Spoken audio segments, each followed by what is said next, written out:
예, 오늘 하나님의 말씀은 사도행전 1장 12절에서 26절까지입니다. 12절에서 26절. 예, 우리 한 절씩 서로 한번 교독하겠습니다. 사도행전 1장 12절에서 26절까지 우리 한 절씩. 제자들이 감난원이라는 산으로부터 예루살렘에 돌아오니 이 산은 예루살렘에서 가까워 안식일에 가기 알맞은 길이라. 들어가 그들이 요한은 다락방에 올라가니 베드로, 요한, 야고보, 안드레아, 빌립, 도마, 바돌로메, 마테아 및 알페의 아들 야고보, 샤르딘 시몬, 야고보의 아들 유다가 다 거기에 있어 여자들과 예수의 어머니 마리아와 예수의 아들과 더불어 마음을 같이하여 오로지 기도에 힘쓰더라. 모인 무리의 수가 약 120명 되더라. 그때 베드로가 그 형제들 가운데 일어서서 이르되 형제들아, 성령이 다윗의 입을 통하여 예수 잡는 자들의 길잡이가 된 유다를 가리켜 미리 말씀하신 성경이 응하였으니 마땅하도다. 우리 수 가운데 참여하여 이 증명한 부분을 맡았던지라. 이 사람이 불에 싸서 밭을 사고 후에 몸이 곤두박질하여 배가 터져 창자가 다 흘러나온지라.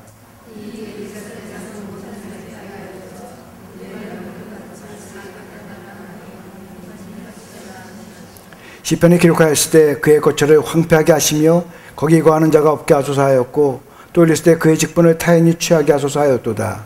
이러함으로 요한의 세례로부터 우리 가운데서 올려져 가신 날까지 주 예수께서 우리 가운데 출발하실 때 항상 우리와 함께 다녔던 사람 중에 하늘에 세워 우리와 더불어 예수께서 벌하심을 정언할 사람이 되게 하여야 하리라 하거늘 그들이 두 사람을 내세우니 하나는 바사바라고 별명은 유스도라는 유세비요 하나는 마띠아라. 그들이 기도하여 이르되 무사람의 마음을 아시는 주여 이 두 사람 중에 누가 주님께 택하신 바 되어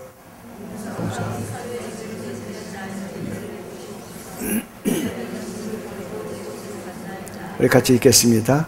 제비 뽑아 마따를 얻으니 그가 11사도의 수에 들어가니라. 아멘. 점점 우리가 시대가 지나갈수록 우리들에게 기다림이라는 것이 참 생소하게 느껴지는 그런 시대 속에 우리가 살고 있습니다. 기다린다. 아마 요즘처럼 어떤 광속의 시대, 또 빨리빨리가 이 몸에 젖어 있는 그 문화에 젖어 있는 그런 익숙한 시대 속에서 누구를 기다린다, 아니면 어떤 문제를 우리가 기다린다, 이런 것들은 참 너무나 힘든 일로 우리에게 다가오고 있는 거죠.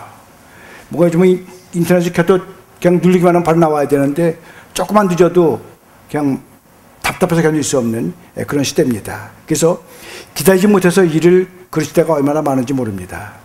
이처럼 우리 안에는 3초간의 여유가 부족해요. 그냥 3초간의 여유만 있어도 조금 뭔가 이렇게 다시 한번 돌아볼 수 있는 시간이 있는데 3초간의 기다림조차 힘들어하는 그런 시대 속에 우리가 살아가고 있습니다. 그러나 여러분, 빨리 하는 것보다는 바르게 하는 것이 중요합니다. 빨리 가는 것보다는 바르게 가는 것이 중요해요. 모든 것은 항상 정한 때가 있고 정한 기간이 있습니다. 우리는 내 생각, 내 경험, 내 판단이 아닌 하나님의 때, 정하신 목적을 이룰 때를 기다리는 그런 기다림이 우리에게 필요하다는 거죠. 그래서 때를 기다릴 줄 아는 사람이 바로 무슨 사람이냐? 믿음의 사람이라고 그래요. 때를 기다릴 줄 아는 사람이 믿음의 사람이다. 당장 눈앞에 보이는 문제를 보고 힘들어하고 비난하고 정죄하는 이런 연약한 모습들, 특별히 우리 아이들을 바라보면서 야, 너는 왜 이러냐라고 이야기하는 그런 모습들이 아니라 미래를 바라보면서 오히려 기도하고 격려하고, 그리고 중요한 게 뭐예요? 기다릴 줄 알아야 된다는 거죠. 기다릴 줄 알아야 됩니다. 여러분, 노아가요, 산꼭대기에서 방주를 지었습니다. 많은 사람들이 손찌검을 했어요. 야, 뭐 저렇게 미친 사람이 다 있느냐라고 이야기했지만 그는 하나님이 세상을 물로 심판하실 때까지 100여 년을 기다렸다는 사실을 우리는 알 수 있습니다.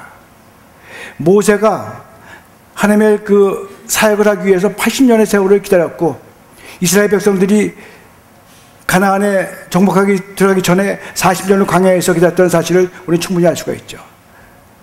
가장 더한 것은요, 예수께서 그 3년의 공생을 위해서 30년을 기다렸다는 사실은 우리에게 시사하는 바가 너무나 큽니다. 근데 우리는요, 하나님의 그 기다림을 이해하지 못할 때가 얼마나 많은지 몰라요. 내가 정한 시간에 응답이 되지 않으면 우리는 어떻게 해야 돼요? 금방 불안해하고 원망하고 비난을 쏟기 시작합니다. 하나님, 내가 그래도요 새벽 기도보다 나왔고 예배 때 한 번도 빠지지 않았는데 어떻게 내 기도에 이렇게 응답이 더딥니까? 이게 우리들의 모습이에요. 왜 저 사람은 저렇게 응답이 잘 되는데 나는 왜 이렇게 돼야 되나요라는 것들이 바로 우리들의 모습이라는 거죠. 바로 그런 우리에게 하나님은 이사야서 30장 18절의 말씀을 통해서 우리에게 이렇게 말씀합니다. 그러나 여호와께서 기다리시나니 이는 너에게 은혜를 베풀려 하시며 여호와께서 일어나시라니 이는 너에게 궁의를 베풀어 하심이라. 여호와는 정의 하나님이시라. 그를 기다리는 자는 복이 있도다. 분명히 우리에게 이렇게 말씀하세요. 사실은요, 아니 어쩌면 사실은 우리가 하나님의 그 음성을 기다리는 것이 아니라 하나님이 우리에게 궁의를 베푸시려고, 우리에게 은혜를 더하시려고 기다리고 있다는 사실을 우리는 깨달아야 할 줄 믿습니다. 그래서 하나님의 때를 기다릴 줄 아는 사람, 우리는 우리는 믿음의 사람이다 이렇게 말합니다. 그리고 바로 그 속에 뭐가 있어요? 복이 있다는 거죠. 그래서 이 기다림 속에는요, 반드시 하나님의 때가 그 안에 숨어 있는 거예요. 여러분, 우리가 잘 아는 다윗은요, 위기의 상황 속에서도 그는 어떻게 했어요? 언제나 하나님만을 바라보며 하나님의 시간을 기다렸습니다. 그래서 시편 40편 1절에 보면 다윗은 이렇게 고백을 합니다. 내가 여호와를 기다렸더니 귀를 기울이사 나의 부르짖음을 들으셨도다. 이렇게 고백해요. 나를 기가 막힐 웅덩이와 수렁에서 끌어올리시고 내 발을 반석 위에 두사 내 걸음을 견고하게 하셨다. 이렇게 말씀합니다.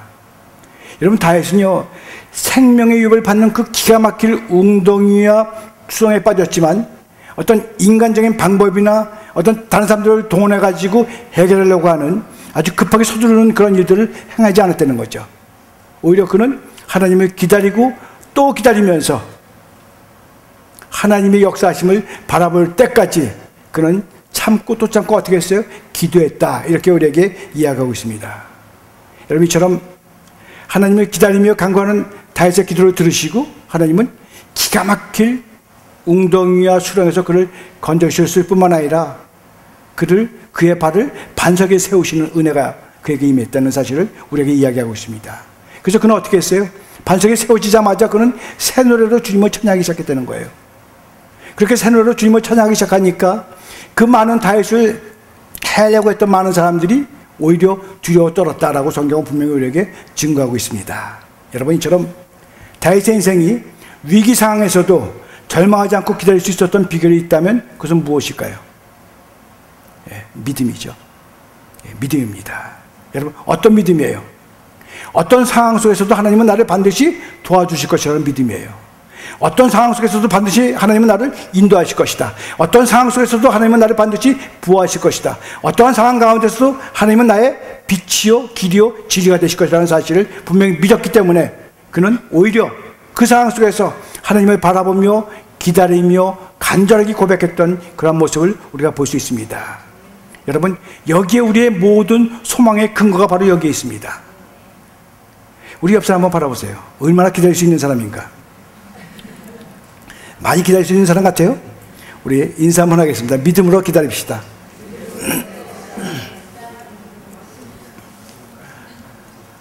자, 기도하겠습니다. 하나님, 저희가 기다릴 수 있는 마음이 연약합니다. 그러나 주님이 나와 함께 하신다면 우리는 믿음으로 얼마든지 기다리며 주님의 역사하신 것을 바라볼 수 있는 은혜의 자리까지 우리는 구할 줄 믿습니다.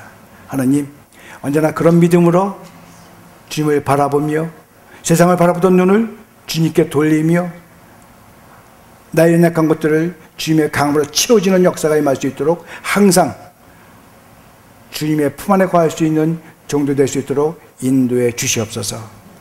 예수 그리스도의 이름으로 기도드렸사옵나이다. 아멘. 오늘 말씀은 여러분도 잘 아시는 내용들이죠.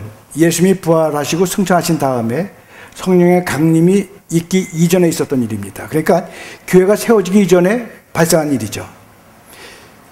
이 일은 굉장히 중요한 일입니다. 그것은 바로 그들이 예수의 말씀에 순종해서 엎드려 간절히 기도하고 있을 때 성령이 베드로를 통해서 가르쳐 주셨는데 무엇을 가르쳐 주셨냐? 바로 예수님을 배반하고 자살해서 죽은 가룟 유다를 대신할 제자를 뽑는 일입니다. 그래서 오늘 20절에 보면은 가룟 유다 대신에 다른 사람을 하나 채우라 이렇게 이야기를 하죠. 왜 11명이면 되지 않을까? 굳이 한 명은 없는데 또 하나 채워야 될 필요가 뭐가 있을까? 꼭 12명을 채워야 되는 그런 이유가 무엇일까? 예수님은 왜 굳이 12명을 채워서 12제자라고 이야기했을까? 여러분, 사실 이 수라는 게 굉장히 의미가 있습니다. 특별히 이 10이라는 수는요, 굉장한 의미가 있습니다. 그것은 무엇이냐면 바로 완전수예요. 모든 것을 채운 완전수입니다. 특별히 이 10이라는 말은 그냥 뭐 12제자 12명이다 뭐 이런 의미가 아니라 10이라는 말은 모든 교회, 모든 성도를 일컫는, 성도의 수를 상징하는 그런 것이기 때문에 굉장히 10이라는 것은 굉장히 의미가 있습니다. 그래서 12를 채우려는 거예요. 그런데 오늘 본문에 보니까 그 12를 채우기 위해서 미디아와 요한을 세웠습니다. 자, 그리고 미디아를 선택했는데 무엇이 그들의 마음에 들어와서 미디아를 선택했을까? 오늘 보면 24절에 보니까 이렇게 되어 있어요. 그들이 기도하여 이르되 무사람의 마음을 아시는 주여, 이 두 사람 중에 누가 주님께 택하신 바 되어 그랬습니다. 무사람의 마음을 아시는 주여 그랬어요. 무사람의 마음을 아시는 주여. 세상을 주도하는 주님의 제자로 살기 위해서는 가장 중요한 게 무엇이냐면 마음의 변화가 있어야 된다는 거예요. 세상의 마음이 아니라 하나님께로 향한 마음이 있어야 된다는 겁니다. 여러분 생각해 보세요. 왜 사도의 자리에 있었던 유다가 배가 터져서 창자가 다 흘러나오는 비참한 인생을 살았습니까? 그리고 마띠아는 어떻게 주님의 증인으로 사는 사도의 자리에 들어갈 수 있었어요? 바로 마음 때문이죠. 주님과 하나가 되는 마음. 유다는 그 마음이 불의의 삭슬 가지려는 그런 유혹에 빼앗겼지만 이 마띠아의 마음은 오직 주님의 증인이 되고자 하는 그런 불붙는 그런 마음을 갖고 있었기 때문에 사도로 붙들는 바 된 겁니다. 그렇다면 여러분, 우리가 주님의 증인이 되고자 하는 마음을 가진 자는 어떤 자들일까? 나도 주님의 증인이 되는 그런 믿음의 삶을 살고 싶다면 어떻게 해야 될 것인가? 먼저는 주의 말씀에 순종하는 마음을 가진 자라야 된다는 겁니다. 주의 말씀에 순종하는 마음을 가진 자. 여러분, 예수님이 승천하신 후에 제자들이 감난산에서 예루살렘 내려왔습니다. 그리고 십자가로 지시기 전날 밤 만찬을 베풀었던 마가의 다락방에 뿔뿔이 흩었던 제자들이 다 모였어요. 이미 그곳에는요, 많은 여인들과 예수의 어머니 마리아와 그리고 예수의 동생들이 그 안에 있었습니다. 그래서 성경은 거기에 모였던 무리들이 약 120명 정도다 이렇게 이야기를 하죠. 사실은 예수님이 부활하시고 나서 많은 사람들, 성경에서는 500명 이상을 하는데 500명 이상의 사람들에게 보였지만 막상 성령을 기다린 사람들은 120명밖에 없었다는 거죠. 바로 이들이 누구예요? 이들이 초대교회의 창립 멤버들입니다. 자, 이들이 모인 이유가 무엇일까요? 왜 그 자리에 모였을까? 앞으로의 생계대책을 위해서 회의를 하기 위해서 모였나요? 아니면 자신들의 요구를 관철시키기 위해서 모였나요? 아니라는 거죠. 오직 주의 말씀에 순종하기 위해서 모였습니다. 사실 그들이 예루살렘에 모인다는 것은요, 굉장히 위험한 일이에요. 왜냐하면 예수님이 십자가에 달려 죽으신 죄목이 이스라엘을 통치하던 로마 사람들의 입장에서 보면 황제 숭배를 거부한 반역죄이지만 유대인들 입장에서 보면 뭐예요? 신성모독죄죠. 그러니까 이 두 군데에서 예수를 믿는 자들만 잡은 주기적으로 그런 가운데에서 그들이 담대하게 마가 다락방에 모였던 사실은 그들이 얼마나 하나님의 말씀에 순종하는 자리에 있으려고 노력했는가를 우리가 바라볼 수 있는 그런 믿음의 말입니다. 여러분, 그들이 모인 이유는 뭐예요? 딱 한 가지죠. 예루살렘을 떠나지 말고 내게서 들은 바 아버지께서 약속하신 것을 기다리다. 바로 이 말씀에 순종하기 위해서 그들은 모인 겁니다. 그런데 여러분, 이 사도행전에 기록한 누가는요, 누가 보면 24장 49절에서도 똑같은 말씀을 했어요. 24장 49절에 보면 볼지어다 내가 내 아버지께서 약속하신 것을 너에게 보내리니 너희는 위로부터 능력으로 입혀질 때까지 이 성에 머물러 있으라. 예루살렘에 머물러 있으라는 거죠. 이처럼 제자로 쓰임받는 선택의 기준은 바로 뭐냐면 말씀 앞에 순종하는 자들입니다. 아무리 실력이 있고 능력이 있고 모든 것을 갖췄다 할지라도 말씀 앞에 순종하지 않는 자들은 결코 일꾼이 될 수가 없다는 거죠. 여러분, 참된 일꾼은 무엇이냐? 말씀 앞에로 순종하는 자가 참된 일꾼입니다. 그래서 가라 그러면 가고 오라 그러면 오는 그런 자들이 바로 하나님의 쓰임 받기 가장 좋은 자들이라는 사실을 분명히 이야기하고 있습니다. 여러분, 자기의 경험이나 어떤 판단이 중요하지 않습니다. 오직 주님께서 뭐라고 말씀하시는지 믿고 따라가는 믿음이에요. 이 믿고 따라가는 믿음이 말은 뭐예요? 순종이잖아요. 그래서 순종하는 자들을 하나님이 얼마나 기뻐하시는지 모릅니다. 근데 여러분, 우리가 하나님의 말씀에 순종하지 않고 아주 이기적인 생각과 판단을 따라가면 처음에는 성공하는 것 같지만 나중에 어떻게 돼요? 실패자를 쓴다는 거죠. 처음엔 뭔가 이루어지는 것 같아서 열심히 쫓아가지만 그것은 어디에 뭐예요? 모래성에 쌓는 집과 같다는 겁니다. 그래서 우리는 하나님을 쫓아가야 돼요. 믿음의 순종을 나아갈 때 놀라운 기적이 우리에게 일어나다는 사실을 성경은 분명히 우리에게 말씀하고 있습니다. 여러분, 베드로를 보세요. 밤새도록 그물질을 했지만 고기 한 마리 잡지 못했어요. 그래서 이제 지쳐서 뭇가에 나와서 뭐 했습니까? 그물을 깃기 시작할 때 주님께서 찾아오셨죠. 그리고 뭐라 그래요? 깊은 데 가서 그물을 던져라. 아니 하나님, 아니 주님, 내가 그래도 어부인데 내가 이제까지 저렇게 했는데 잡지 못했는데 목수이신 당신이 뭘 한다고 나한테 얘기할 수 있습니까? 얼마든지 이렇게 이야기할 수 있는 그런 상황이지만 그는 한마디 아니하고 뭐라 그래요? 주님, 주의 말씀에 따라서 내가 깊은 데서 그물을 내리리이다. 이렇게 고백하면서 순종하잖아요. 여러분, 그때 놀라운 일이 벌어지는 거예요. 밤새도록 한 그물질 하던 그 속에서 한 마디도 잡지 못하던 헛그물질 하던 바로 그 속에서 주의 말씀에 순종해서 나가서 그물을 했더니 어떻게 돼요? 엄청난 고기를 잡는 거잖아요. 여러분, 우리가 아무리 노력하고 수고해도 주의 말씀을 따르지 않으면 빈배로 올 수밖에 없습니다. 그러나 이성적으로 이해가 되지 않아도 내게는 조금 손해가 온다 할지라도 주님 말씀에 순종해서 그물을 던지면 만선의 축복이 임하는 놀라운 은혜가 우리 가운데 주어질 줄 믿습니다. 여러분, 오늘 우리의 삶 가운데서 우리가 하늘의 기적이나 능력이 잘 일어나지 않는 이유가 무엇이냐 하면 그것은 바로 우리의 머리로 재기 때문에 그래요. 하나님은 우리의 머리로 판단하기 때문에 그렇습니다. 하나님의 능력은 우리의 머리로 결정하기 때문에 그래요. 여러분, 주님은 오늘도 주의 말씀에 순종함으로 믿음의 그물을 던지는 일꾼을 찾고 계세요. 그 일꾼을 통해서 역사를 써내려가기를 원하신다는 겁니다. 여러분, 우리 모두가 정말 말씀에 순종함으로 역사의 한 장면을 장식하는 주의 종도 되시기를 예수의 이름으로 축원합니다. 두 번째는요, 주님 앞에 간절히 기도하는 마음을 가진 자입니다. 주님 앞에 간절히 기도하는 마음을 가진 자. 자, 주의 말씀에 순종해서 모인 120명의 성도들이 제일 먼저 한 것이 뭐죠? 오늘 14절의 말씀을 보니까 여자들과 예수의 어머니 마리아와 예수의 아우들과 더불어 마음을 같이하여 오로지 기도에 힘쓰더라고 했어요. 오로지 기도에 힘썼다는 거예요. 여기에 오로지 힘쓰다로 번역된 이 헬라어는 프라스카르 테레오라는 그런 뜻인데 무엇이냐면 자신을 붙들어 매다라는 뜻입니다. 자신을 붙들어 매다. 그러니까 예루살렘에 돌아온 이 제자들이 자신들의 기도한 자리에 완전히 자기 자신을 붙들어 맸다는 거예요. 여러분, 얼마나 기도에 열중했는지를 우리에게 밝히는 그런 이야기입니다. 실제로 사도행전 우리가 2장을 보면 그들이 오순절이 이를 때까지 기도에 전념했어요. 성령이 임할 때까지 기도한 거예요. 여러분, 우리가 기도해라 그러면 몇 분 잠깐 하다가 이렇게 없어지는 그런 기도가 아니죠. 우리가 기도를 하다 보면은요, 참 안타까운 분들이 있습니다.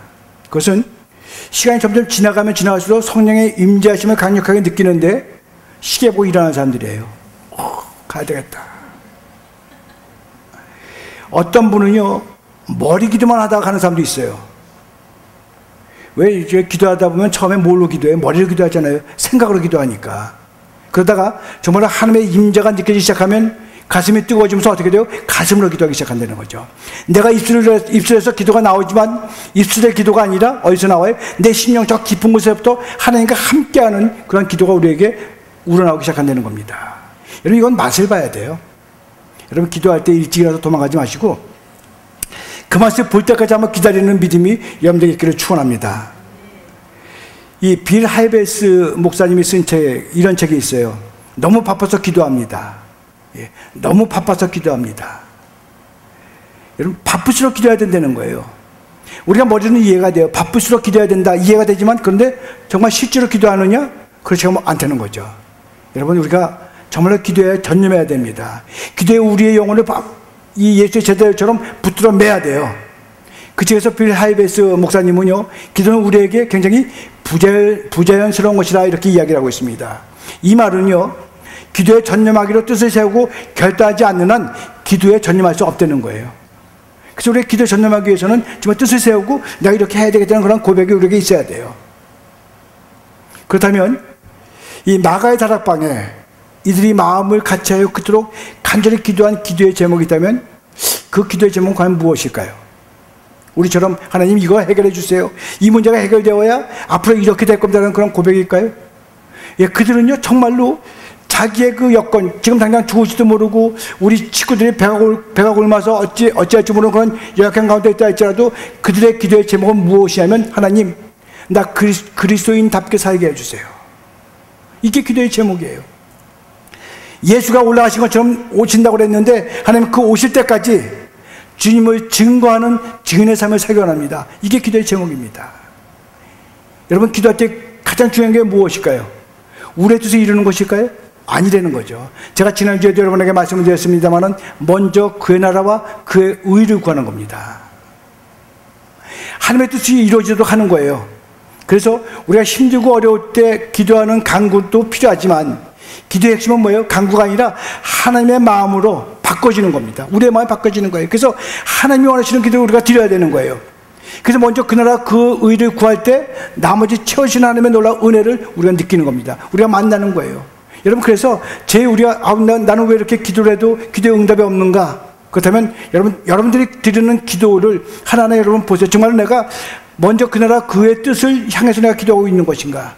하나님의 내가 마음을 품고 기도하고 있는 것인가? 내가 하나님의 마음을 품고 기도한다면 분명히 내가 지금 갖고자 하는 것, 이루고자 하는 모든 것들이 이루어진다고 말씀하셨는데 하나님 얼마든지 이렇게 우리가 이야기할 수 있어요.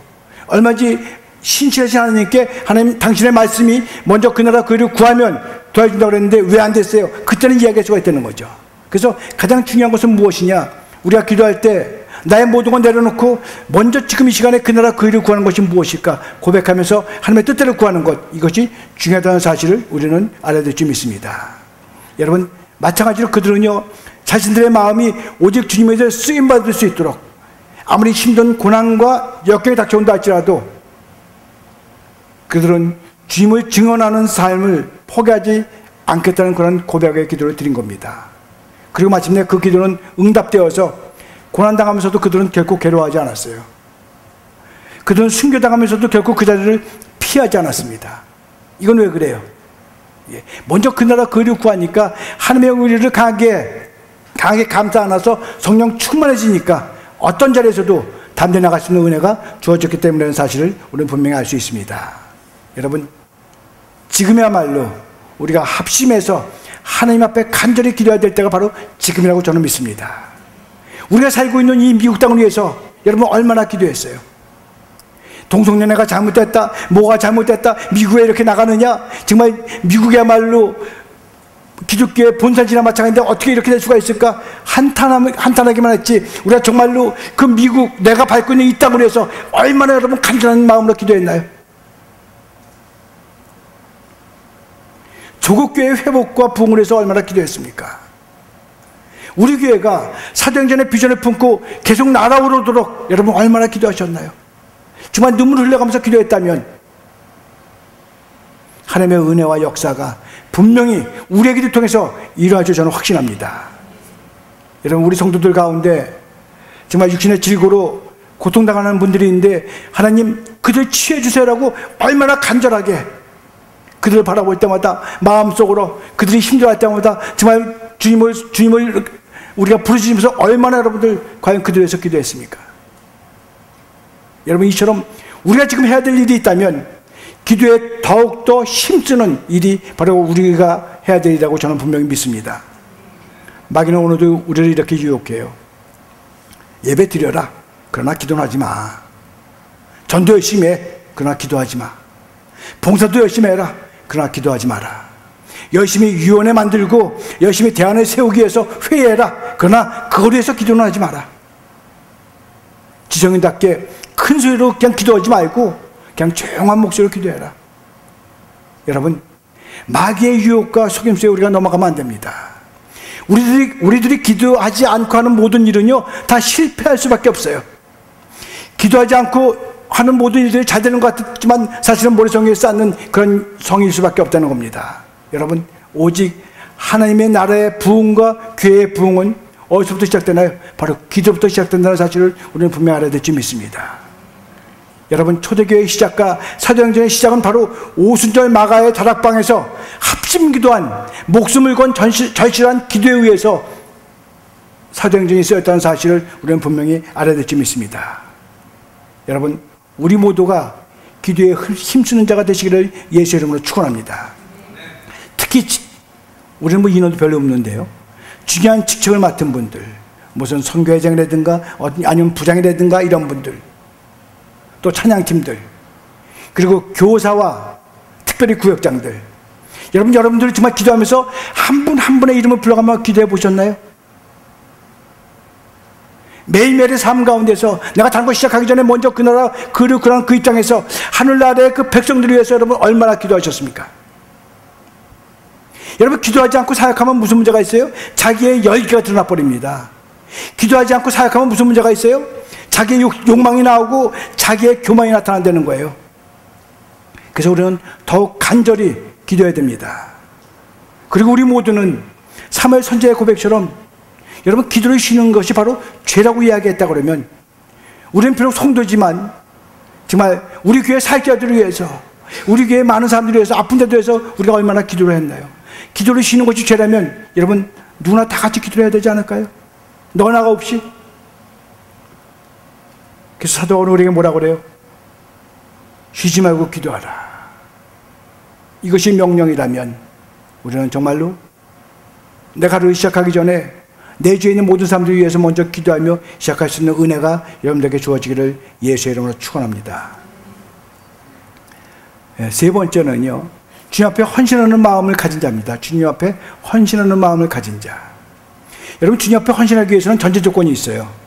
오늘 본문에서 마띠아를 선택함에서 베드로가 21절과 22절에서 이렇게 이야기를 합니다.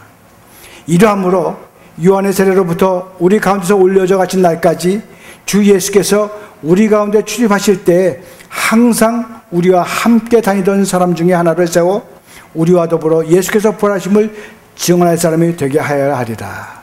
무슨 얘기예요? 예수님과 함께 동행하는 자라는 얘기입니다. 예수님과 함께 동행하는 자. 그러니까 헌신의 자리에 서려면 우선 우리가 무엇이 되어야 되냐면 예수님과 동행하는 그런 믿음의 자리에 서야 된다는 거예요. 여러분, 이것은요, 단순히 함께 있었다는 것을 이야기하는 것이 아니라 바로 주님의 생각과 말과 행동을 그대로 체험한 자라는 겁니다. 우리는 주님을 따라다니는 구경꾼들이 아니에요. 결코 무리가 아닙니다. 우리는 정말 개인적으로 예수님을 구체적으로 만난 어떤 영적 경험, 영적 체험이 우리에게 있어야 돼요. 예수님은 내 인생의 구세주라고 반드시 고백해야 됩니다. 예수님이 내 인생의 주인 되심이라고 반드시 선포해야 돼요. 주님을 사랑한다고 하면서도 여전히 내 생각, 내 고집, 내 뜻을 따른다면 여전히 주님은 어떻게 해요? 손님일 수밖에 없다는 거죠. 여러분은 정말로 예수님이 내 인생의 구세주이심을 분명하게 선포할 수 있나요? 나는 주님이 나의 구세주입니다. 어디에 가든지 누구를 만나든지 주님은 나의 구세주라고 여러분 고백할 수 있나요? 주께서 내 인생의 전부 되심을 나는 믿습니다. 그래서 지금 이 상황에 있는 것도 분명히 하나님의 어떤 뜻 가운데 있음을 나는 분명히 믿기 때문에 담대하게 걸어갈 수 있다고 여러분 고백할 수 있나요? 이 신앙 고백이야말로 확실한 주의 종으로 헌신할 수 있는 믿음의 고백인 줄 믿습니다. 또한 주님 앞에 헌신하기 위해서 주님의 부활하심을 증언할 수 있는 그런 믿음의 자리에 서야 된다고 우리에게 이야기합니다. 여러분, 우리가 궁극적으로는 주님의 약속의 말씀을 붙잡고 순종하며 기도하는 이유가 뭘까요?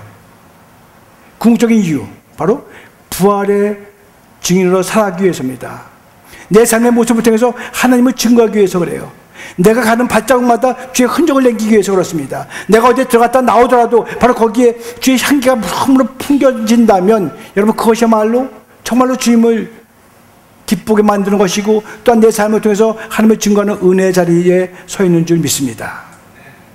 그렇다면 여러분, 정말 주님이 쓰시기에 합당한 그릇으로 나는 과연 갖춰져 있는 것인가? 나는 얼마나 주의 말씀 앞에 순종하고 있는 것인가? 우리는 다시 한번 돌아봐야 된다는 겁니다. 여러분, 내가 주의 뜻을 깨닫고 성령의 충만함을 위해서 얼마나 기도에 힘쓰고 있는 것인가? 그리고 정말로 주님의 부활하심을 내가 믿으며 그 부활의 주님을 증거하는 삶을 나는 어떻게 살아가고 있는 것인가? 우리는 다시 한번 돌아볼 수 있는 믿음의 종족이 되어야 될 줄을 믿습니다. 주께서 오늘도 내가 누구를 보냈고 나를 위하여 누가 갈 거라고 이야기할 때마다 하나님 나를 보내소서, 내가 여기 있습니다라고 고백할 수 있는 그런 믿음의 자리에 있기를 예수의 이름으로 축원합니다. 여러분, 성도는요 두 가지 방법으로 삽니다. 하나는 뭐냐면 기도와 하나는 성령이에요. 우리는 두 가지 방법으로 살아요. 성령님 안에 모든 것이 들어있습니다. 성도가 원하는 모든 것들이요 성령님 안에 들어있어요. 그런데 그 성령님이 어디 계세요? 우리 안에 계시잖아요. 그 성령님이 우리 안에 계십니다. 그래서 내가 그 모든 열매들은 늘 갖고 있어야 되는 것이 아니라 필요할 때마다 언제든지 하나님께 간구하면 돼요. 구하면 됩니다. 그러면 그때그때 나타난다는 거예요. 내가 온유가 필요하면 하나님 내가 지금 이 시간 온유가 필요합니다. 그러면 온유가 나오는 겁니다. 사랑이 필요하다 그러면 사랑이 나오는 거예요. 절제가 필요하다 그러면 절제가 주시는 거예요. 기도할 때 내 안에 계신 성령님이 내가 기도할 때 성령의 열매 중에서 필요한 것들을 우리가 간구할 때마다 주신다는 거예요. 그래서 우리가 살아갈 수가 있는 겁니다. 여러분, 초대교회 성도들을 보세요. 그들이 한 마음으로 기도에 힘썼어요. 그래서 그들은 하나님께 구하면서 하나님의 살아계심을 체험한 자들입니다. 여러분, 우리도 마찬가지로 하나님의 살아계심을 체험하기만 한다면, 내가 기도해서 그 기도에 응답하신 하나님을 만나기만 한다면 우리도 얼마든지 연약한 모습이 아니라 담대한 모습으로 살아갈 수 있는 은혜가 우리 가운데 주어질 줄 믿습니다. 여러분, 기도에 힘을 써야 돼요. 기도에 힘을 쓰는데 언제까지 기도해야 되느냐? 성령의 충만함을 덧입을 때까지 한번 기도해 보세요.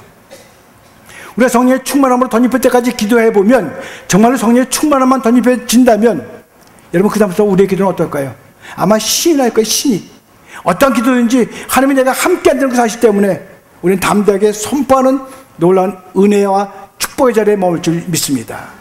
누구를 만나든지 내가 예수의 이름으로 명령하노니 그 악한 질병에서 떠나 묶여 받을지어다. 여러분, 얼마나 많은 일들을 우리가 할 수 있을지 몰라요.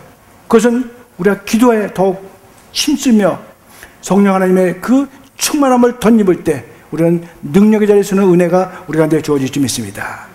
여러분, 우리가 사도행전적 삶을 살아가자. 여러분, 이것은요 많은 교회들, 많은 사람들이 그렇게 이야기를 하는데 가장 중요한 것은 뭐냐면, 그런 사도행전적 삶을 살아가자는 그런 마음은 무엇이냐? 기도에 힘쓰자는 거예요. 하나님의 말씀에 순종하자는 겁니다. 그리고 헌신의 자리에 쓰자는 거예요. 헌신의 자리에 쓰자는 것은 무엇이냐? 성령의 충만한 사람으로 주 앞에 나아가겠다는 겁니다. 언제나 나의 삶의 모습을 통해서 주님을 증거하겠다는 거예요. 이것이 바로 헌신의 자리에 쓰는 겁니다. 여러분, 우리 모두 우리가 사도행전을 지금 시작하면서 과연 그들에게 임했던 성령이 무엇인가? 그들에게 임했던 성령이 왜 내게는 임하지 않는가? 이렇게 염려하고 두려워하는 것이 아니라 이미 우리 안에 성령이 들어왔다는 사실 때문에 기뻐하면서 담대하게 외치며 나아간다면, 그들에게 임했던, 그들이 역사했던, 그들에게 나타났던 그런 모든 것들이 바로 나의 삶과 나의 입술을 통해서 충만하게 넘치는 은혜가 우리 가운데 똑같이 주어질 줄 믿습니다. 그때나 지금이나 주님은 살아계시다는 거예요. 여러분, 그런 믿음으로 우리가 이 한 주간도 주님을 증거하는 믿음의 삶을 산다면 천국에서 기뻐하시는 하나님의 놀라운 음성과 모습을 바라볼 수 있는 축복이 우리에게 주어질 줄 믿습니다. 그런 믿음으로 또 한 주간의 삶을 시작하는 주의 종도 되시기를 예수의 이름으로 축원합니다.